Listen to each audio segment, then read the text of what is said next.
Welcome to the backend ecosystem. Let's download the best IDE out there for Java, Spring Boot, Spring Framework. So don't go with the Ultimate Edition. Switch to the Community Edition unless you have a valid license. Use the exe and hit the download button. Let's wait for it to finish. In the meantime, we will download the OpenJDK. Use the filters to download the latest LTE version. LTS, sorry. It stands for long-term support. I have downloaded the MSI, which is for the 64-bit. Let's visit the Oracle page for the official docs about the latest LTS version support. We can see Java 23 is available. With OpenJDK, we have only Java 21. If somebody knows how to download Java 23 as a OpenJDK, please pin it in the comments. It will be helpful for the users. Whenever you're downloading an LTS, look out for the official docs before downloading it from the OpenJDK. Now let's take the help of Copilot for doing the setup of Java in our local machine.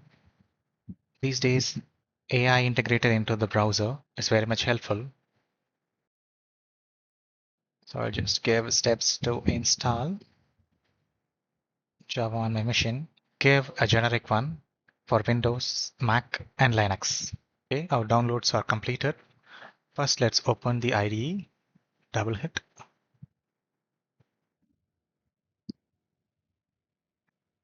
Hit next for all the things. Choose the community edition. Leave the others as it is. Next, install.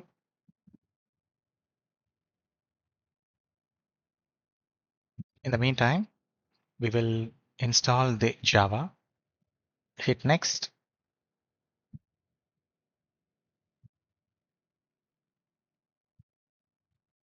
I'm checking for the disk space, how much it is requiring.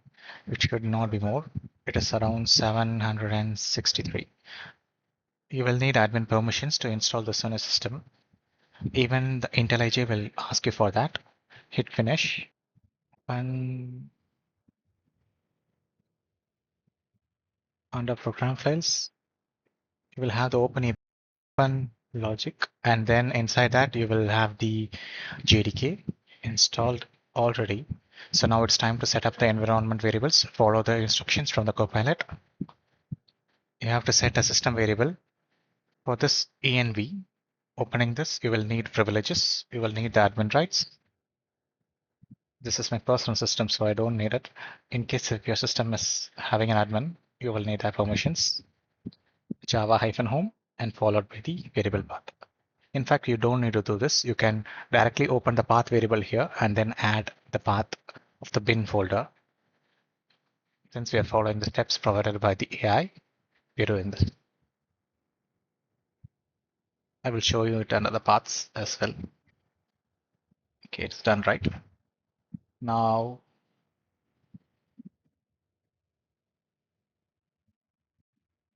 as per the instructions, it is done. Now let's open the path. You can see here, right? It is already there. Now hit OK. Done. The env setup is done. So technically our Java is installed in the system. Open the PowerShell or command prompt or any bash. Now my caps lock is on. We're at Java-version. It should show the version that is installed. Yeah, it's done. Classically, you can type code here and compile it. We don't need an IDE. Complex projects, we need it. We'll go back to the IntelliJ installation. It is done.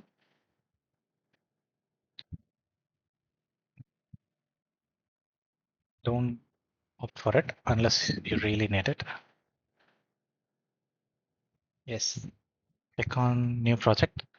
Here it will be starting as a project, not as individual files, in fact. So what I'm going to do is I'm going to create a demo project And I'm going to map all the Java files inside that for the upcoming videos or tutorials or any learnings. I'm going to paste it over in the demo class.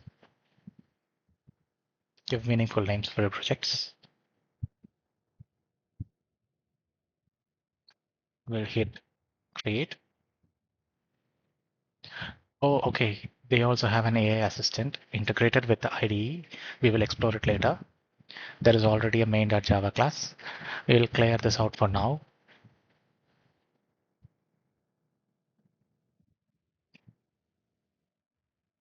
You just have to hit src new and then Java class. Give it a valid name, unless it is just hello world. Here we have to use the public static void main and then followed by the string arguments.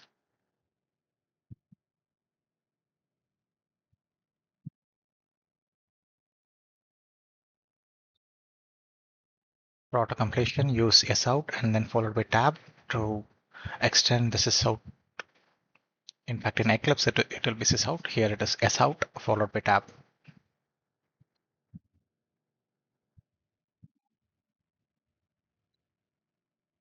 Okay, hit on the run button.